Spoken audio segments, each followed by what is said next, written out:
last night on the calendar? We'll figure it out. I'll kind of walk you through it. All right. So your first set of directions are going to say use the rational zero theorem. Use the rational zero theorem. I'm going to abbreviate. Use the rational zero theorem to list all the possible rational zeros for each function. All right, as we work through this first set of examples, I'm going to kind of tell you what section 3.4 is about. And I've been telling my other class that we kind of had to get off the interstate at an exit and learn how to do synthetic division and long division so we could get back on the interstate and actually get to where we're going. So where we're going is they're going to give you polynomial equations again.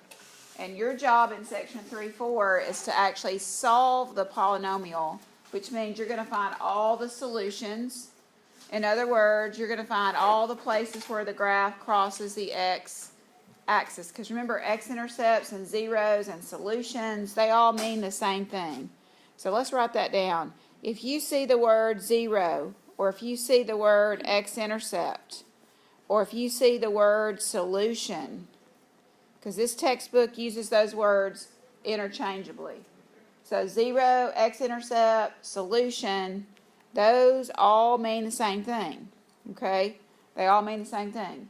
So if you're solving an equation, you're actually finding what the x value is when the y value is equal to 0. That's finding the 0. That's where they get the term 0, is because when we're solving for x, we let the y's go to 0. When we're finding x-intercepts, we solve for x when the y goes to 0. When we're finding solutions, we solve for x when the y goes to 0. So those all mean the same thing. So in preparation for us finding, and in this equation, we've kind of talked about this before. Do y'all remember back when we solved quadratics? We said that the degree of the polynomial tells you how many solutions that you're going to have. So this equation is going to have 3 solutions because its degree is 3. So what we're getting prepared to do is we're getting prepared to solve and find all 3 solutions. So one of the things that we can do is we can make a list of possible solutions. That is algebraically possible to do that. So we have this little rule, and I'm going to write possible. So what we're doing here is we're just making a list. We're not solving yet, but we're going to make a list of possible rational zeros. Or you could say possible rational x-intercepts, possible rational solutions. It all means the same thing. So the theorem says we're going to take the factors of the constant term, okay? And the constant term in this problem is 8. And the factors of 8 are 1 and 2, and not 3, but 4 and 8. So I just start with 1, and I say, does 1 go into 8? Yes, it does. Does 2 go into 8? Yes, it does. Does 3? No. Does 4? Yes. 5 and 6? No. 8.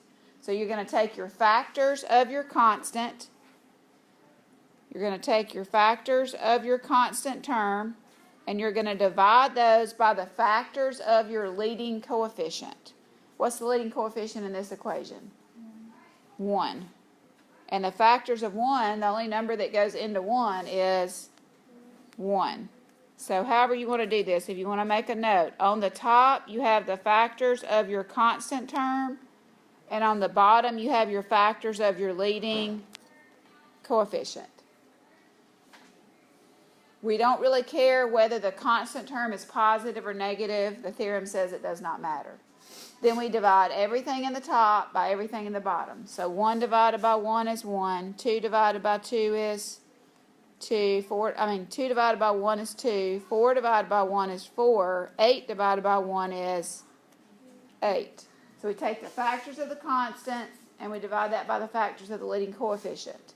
And then we make sure that we consider pluses and minuses. So your possible rational zeros are positive 1 could be a possible solution, negative 1 could be a possible solution, positive 2, negative 2, positive 4, negative 4, positive 8, and negative 8. Those are possible rational solutions. Now that's how many if you count the positives and the negatives. That's 8. How many solutions are there to this equation? There's 3. Okay? But these are possible because we don't want to graph. We don't want to go into the whole long process of graphing. That would take too long to solve the equation. So we're going to use some algebra and find the quickest way that we can solve the problem. One of those is we can just make a list of some possible solutions. That's all you're doing in this very first set of problems. All right, let's try another one. Again, same set of directions. We're making a list of possible zeros. We're not actually solving yet. It's like we're looking at the menu or looking at possibilities of dinner items, okay? It's not going to be all of them, but those are the possibilities. So according to the rational zero theorem, the possible rational zeros, we're going to take the factors of the constants, which are 1, we already did this one, 1, 2, 4, and 8, and we're going to divide those. It's always factors of the constant on the top. We're going to divide those by the factors of the leading coefficient, which in this equation is 3. So what numbers go into 3? What are the factors of 3? Does 1 go into 3? Yes. Yeah, 1 goes into everything, right? Does 2 go into 3? Yes. No. No. Does 3 go into 3? Yes. All right, and nothing else, right? Okay, now we're going to take all the factors in the top and divide them by all the factors in the bottom. So I'll just do one factor at a time. So let's divide everything in the top by 1. So 1 divided, do what? 1's a factor of 3. So all of these numbers will divide into 8. And these two numbers will divide into 3. With me? Okay. When do you know when to stop, like putting factors under? Well, once you reach the number itself, like once you reach 8, there's not a number bigger than 8 that'll go into 8. Does that make sense? Okay. So you're going to do 1 divided by 1, 2 divided by 1, 4 divided by 1, and 8 divided by 1. That's going to give you 4 whole numbers. So that's going to give you 1 and 2 and 4 and 8. Then you're going to divide 1, 2, 4, and 8 by 3. So 1 divided by 3 is 1/3. 2 divided by 3 is 2/3. 4 divided by 3 is 4/3. 8 divided by 3 is 8/3. And then these all could be positive or negative. So what we can find out by this example is if the leading coefficient is something other than 1, then that's going to create some fractions. Fractions are rational. All right, anything that can be written as a fraction are rationals. So this would give you some more possible rational zeros. All right, again, the only thing that you can just trust me in the fact that we've got to make a list of some possibles, and then we're going to actually try those until we find at least 1 or maybe 2, depending on the problem, and then we can find all of the solutions. In this problem, if they were asking us just to solve, we know that there would be 4 solutions. So would you just try every one of those as X? Well, that would be a really, really long way, okay? And that's a good point, but some of your solutions may not be rational. Y'all remember back when we solved quadratics, some of them were imaginary. Some of them had square roots in them, so they weren't rational, they were irrational. But you'll at least find some in this list, okay? If all 4 were rational, then you could find them all in here just by plugging them in and making sure you get when X is 8, Y would be 0. Okay, but remember these are just rational. We can't make a list of all the imaginary. We can't do that. All we have the ability to do is make a list of the rational. Okay. All right, so that's what you're going to do in the very first part of your homework. The second part of your homework is going to say, make a list of possible rational zeros. Use synthetic division to test the possible rational zeros. That's where we're headed. And C, use your quotient from part B to find the remaining zeros. So we're actually going to solve in this next set. So let's look at number 10. Hopefully this will start to make a little bit more sense. All right, so here's the equation that they're asking us to solve.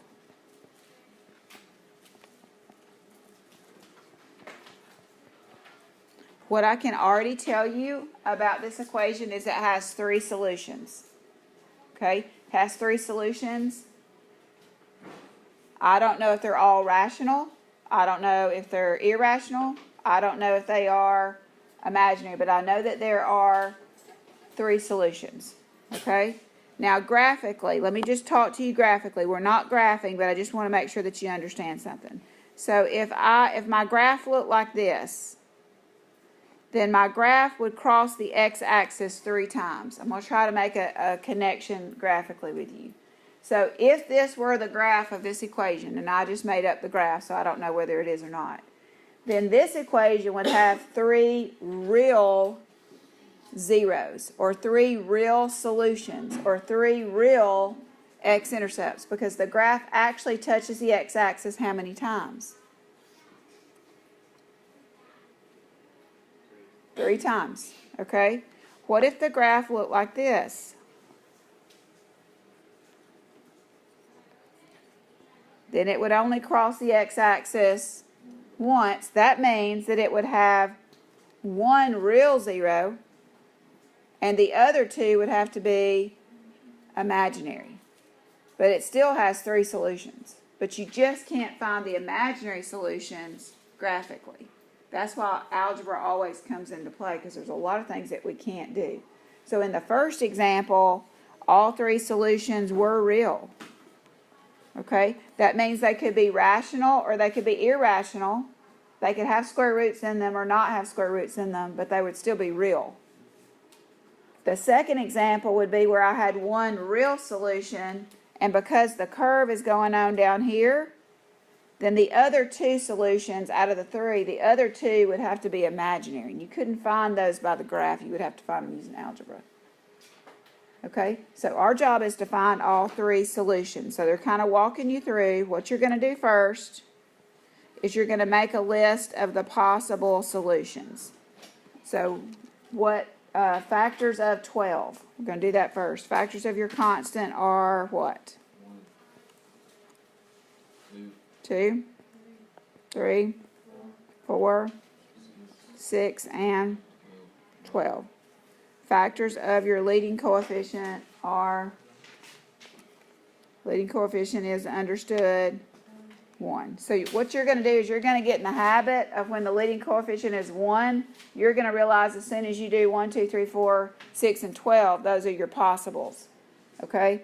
So I'm just going to forget that the 1 is there. Is that okay for y'all? And I'm going to put plus and minus. So in this problem, all of my possible rational solutions are whole numbers. That's a good thing. Okay? All right. The B part says use synthetic division, which is a stupid long way to do the testing part. Okay? So it says use synthetic division to test. I'm going to say, I don't know why they're telling you to use synthetic division to test. I think that's kind of stupid. I'm going to say use your calculator. All right, and so what we're going to do is we're going to take our calculator and we're going to go down our list and we're going to put each x in using parentheses, and what we're wanting to happen is we're wanting for one of these to give us a 0. Okay? Because if I put one of these possible solutions in for x and it gives me 0, then that represents a x-intercept. Are y'all with me? So if I can plug an x into my equation and I can get the y to come out to be 0, then that is a solution, an x-intercept. Okay? A 0. Alright, so you can do it with synthetic division, but that's a lot of work when you could just test with your calculator. So I'm going to let you test with your calculator, and then we'll do one synthetic division process so it doesn't take us so long. So I don't know what f of 1 is. Is it 0? If f of 1 is not 0, then I would go to f of negative 1 and see if it's 0. If f of negative 1 is not 0, then I would go to f of 2. I would plug the 2 in. Is anybody getting 0 for positive 1? Okay, so we got lucky. It's not always the first one that we try. Okay? So what you're going to do is when you find by testing with your calculator an x that produces a y of 0, okay? Then you're going to take that x that you found, and then you're going to do synthetic division with that x that you found. There's no reason to do synthetic division with a 1 and a negative 1 and a 2. Use your calculator till you find a 0. Take the x that you found and do synthetic division with it. So our coefficients are 1, negative 2, negative 11. I'm thinking about, am I in standard form? Do I need any zeros? Always got to think about that when you're doing synthetic division or long division. All right, I'm going to drop that first coefficient down. I'm going to multiply and combine, multiply and combine. Now, I already know what the remainder is going to be. Anybody else know what the remainder is going to be? It's going to be 0 because that's the remainder theorem. It's the same as plugging the 1 into the equation with the calculator. You should get the same value that you did as your remainder as you did when you plugged into your equation. All right. Now you're going to take your depressed polynomial. It's these three numbers right here. And the C part says use your answer from the B part. Use your answer once you did synthetic division and find the other solutions. So remember, we're dividing into x cubed. So this first coefficient expresses an x squared, and then minus an x, and then minus 12. So once we divide once, we take our polynomial with a degree of 3, and it knocks it down to a degree of 2. And once we get a degree of 2, remember we call that a quadratic equation, and we know how to solve quadratic equations. They're the easiest, one of the easiest types of equations. It's hard to solve x cubes, and it's hard to solve x to the fourth. But if we can get it down to an x squared, we're good to go. So let me remind you, all the ways to solve quadratic equations are factor. That's what I would always try first.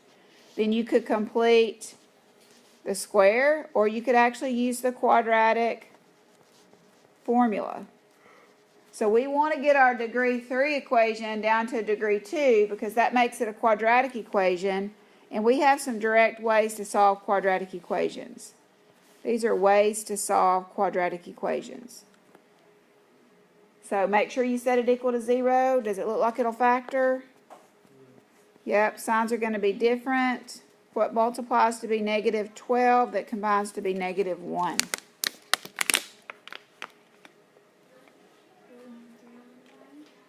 4 and 3. 4 needs to be negative and 3 needs to be positive. And then you can set each factor equal to 0. And that's going to give you 2 more of your solutions. And then we're going to make a list of all of our solutions. The first one we found by testing. The first solution, or the first x-intercept is 1. It's the one that we use for synthetic division. So our solutions, somewhere you need to write all your answers, our solutions to this equation, there are 3 of them, are 1, negative 3, and positive 4.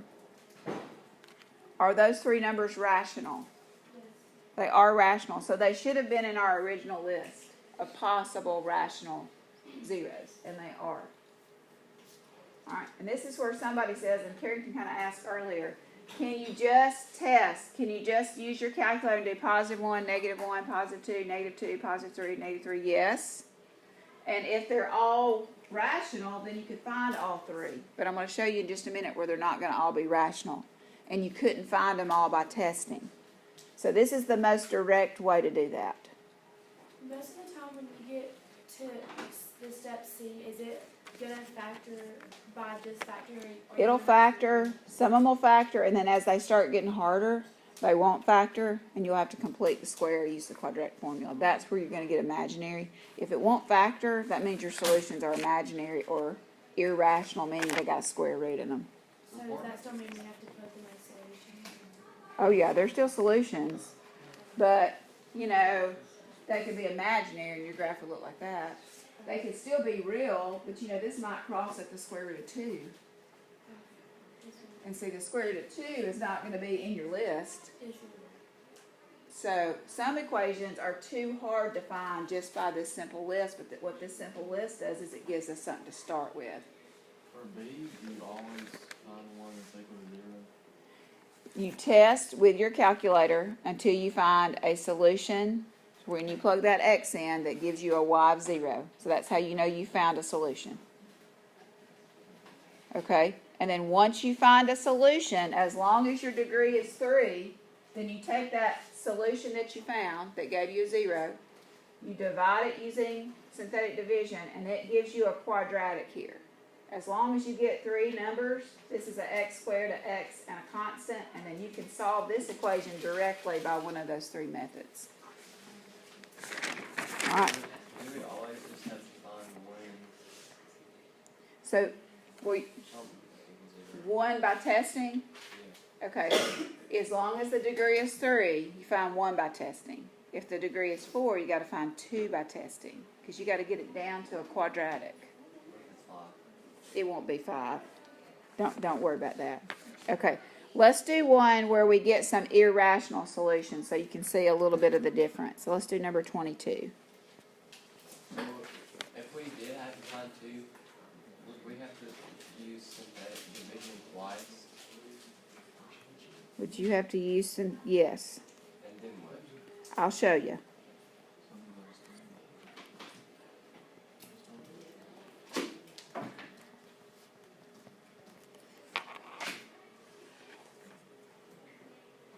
All right, we're going to make a list of all the possible rational zeros, but I'm already starting to think, I know in the end, when I finish this problem, how many solutions am I going to have? 3. I'm going to have 3, okay? They might be all rational. They might be rational and irrational. They might be rational and imaginary. That could be any type of solutions, but your job is to find all 3. So the first thing that you're going to do is you're going to make a list of possible rational solutions. These are the ones that you're going to test with your calculator. So we're going to take what numbers and divide them by what numbers? 1, 2, and 4 divided by 1 and 2.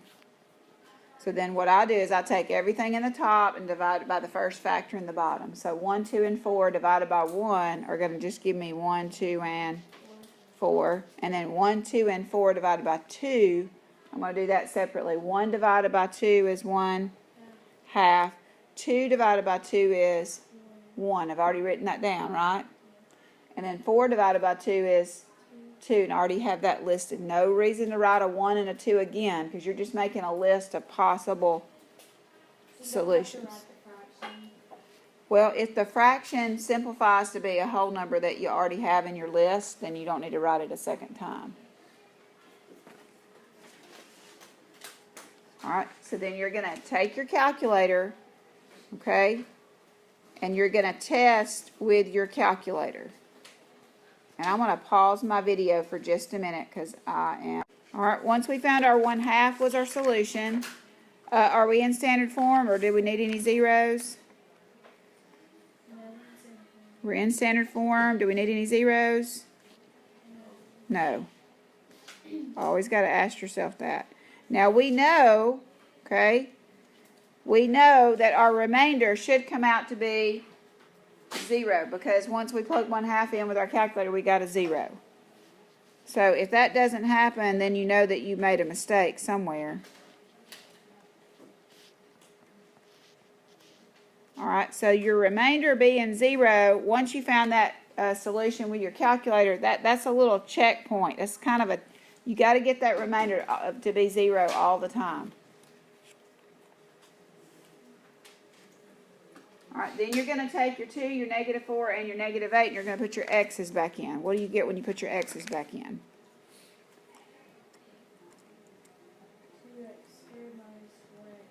2x squared minus 4x minus 8, and we're going to set that equal to 0, and we're going to solve this equation, which is called the depressed polynomial, and it's going to give us our other 2 solutions. We found 1 by testing, so we already know one of the 3 solutions is 1/2. We're going to directly solve this equation by factoring, completing the square using the quadratic formula, and find the other 2. So I'm going to solve this quadratic. I notice that everything's divisible by 2, so I would divide everything by 2. You don't have to. It just makes the problem a little bit easier. Everything's divisible by 2, so I'm going to divide everything by 2.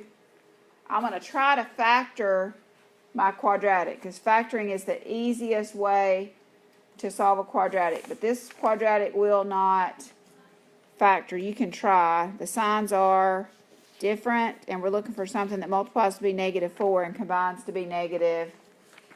So this one's not going to factor. Before it factored. Do what? If you left the 2x.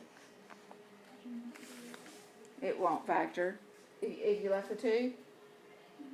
Yeah, if you left the 2, you would still have to do 2x and x, and then 1 and 8, or 2 and 4. It's not going to factor. If it's not going to factor once you divide everything by 2, it wouldn't have factored in this step.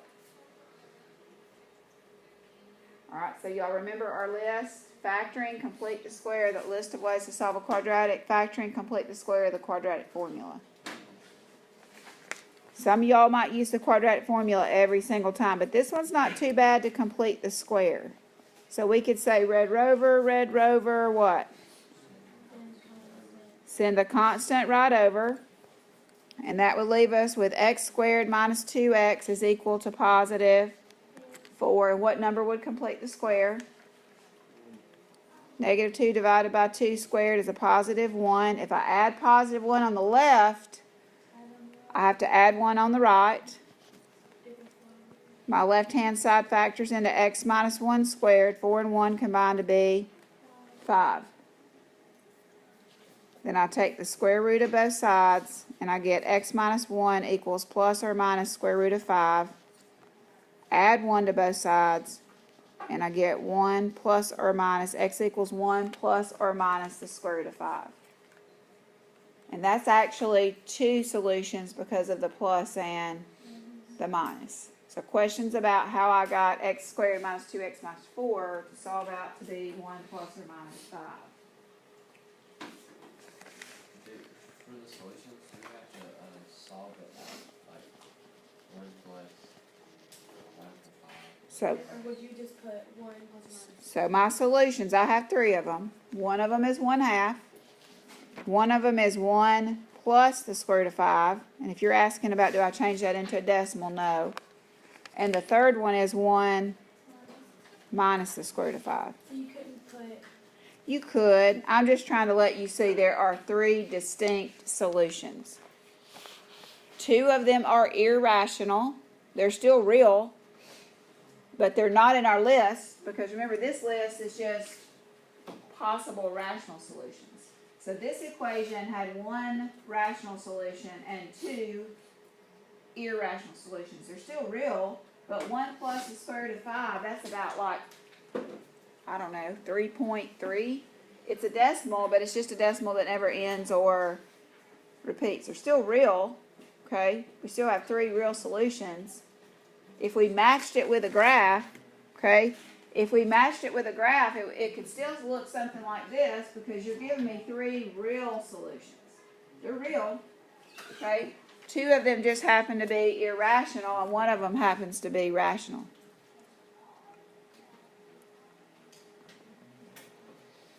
If you put this equation in Desmos, it's going to cross the x-axis 3 times. It's going to cross at 0.5, and then it's going to cross at these 2 decimals that are never going to end or repeat. And you're going to want an exact solution, and that's why we've got to use algebra to solve something like this. Alright, one more example, and then we'll let y'all practice some homework, and we'll see how far we can get. Alright, last one. Directions are going to change a little bit. They're going to give you n is 3. I'll tell you what that means in a minute. They're going to give you 4 and 2i are zeros. And they're going to tell you that f of -1 is equal to -50. So they're going to give you all of this. And this is how the directions are going to read. Find an nth degree polynomial. So in this case, a 3rd degree polynomial. So they're telling you that the highest exponent or the degree of your polynomial that you're going to create is a 3. Find the nth degree polynomial function with real coefficients satisfying the given conditions. If you are using a graphing utility, which you will not be using any type of graphing software or a graphing calculator, it says use it to verify your answer, okay? All right, so what we're going to do here is we're going to work backwards. So they're asking us to come up with an equation that has a degree of 3 and 2 solutions or zeros of 4 and 2i. So that 4, we're going to actually go backwards. We're going to rewind the film. If the solution or the zero is 4, then the factor that would have solved out to be 4 would have been x minus 4. Y'all with me? Okay, so I can go backwards and I can take the solutions or the zeros and I can write them as factors. Alright, 2i is a little bit weird, but we can actually do that the same way. If we have a 2i, then we can rewrite it as x minus 2i. So whatever they're giving you as a 0, you can do x minus the 0 and it reverts it back to a factor. So if it was negative, we would have to do x plus. Yes, if it were negative, then you would do x plus because you would be subtracting a negative. Now, imaginary solutions come in pairs. Imaginary solutions come in pairs, and if they say positive 2i, you just have to know that positive 2i has a pair, has a sidekick that's negative 2i. There's never just one imaginary solution. There's always 2. They come in pairs. So then if you do x minus negative 2i, you're going to get x plus 2i. So we should have, count them, we should have 1, 2, 3 factors because we have 3 zeros and the degree of our equation that we're trying to create here has to be 3. So we should have 3 factors. We're going to multiply all that back together. Okay? Now I'm going to save the x minus 4 and I'm going to multiply these two binomials at the end together first because they're conjugates. Y'all remember what conjugates are? Same binomials except for the signs.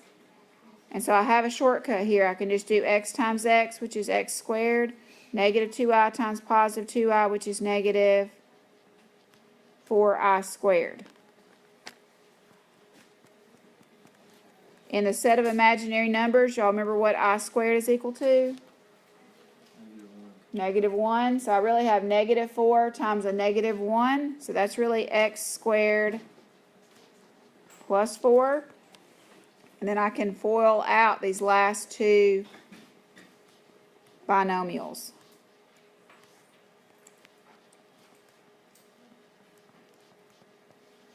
And then I'm going to put my equation in standard form.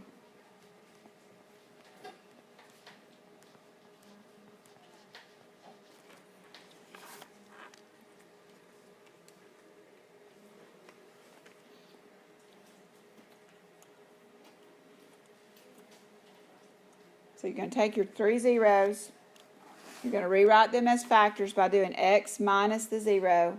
You're going to multiply all your factors back together, put your equation in standard form. Okay, the last piece of the puzzle that says our equation that we're writing says that f of 1, negative 1, has to be negative 50. So we got to test that. Okay, so once we get down to this point, we got to test f of negative 1. So I've already got that worked out. So we just put a negative 1 in for all of our x's right here. So all these x's go to negative 1, and I'm getting negative 25. Okay? Well, it says f of negative 1 has got to be equal to negative 50. And I'm not getting negative 50, I'm getting negative 25. So you might come out with negative 50. If you come out with negative 50, then here's your answer. Okay? If you don't come out with negative 50, you're going to come out with a number that you can multiply easily times something else to get negative 50. So negative 25 times what is negative 50? Times 2. So if you can multiply negative 25 by 2 to get negative 50, then you've got to multiply everything in your equation by 2. And then you'll have your answer. So your final answer would be 2x cubed minus 8x squared plus 8x minus 32. And then, believe it or not,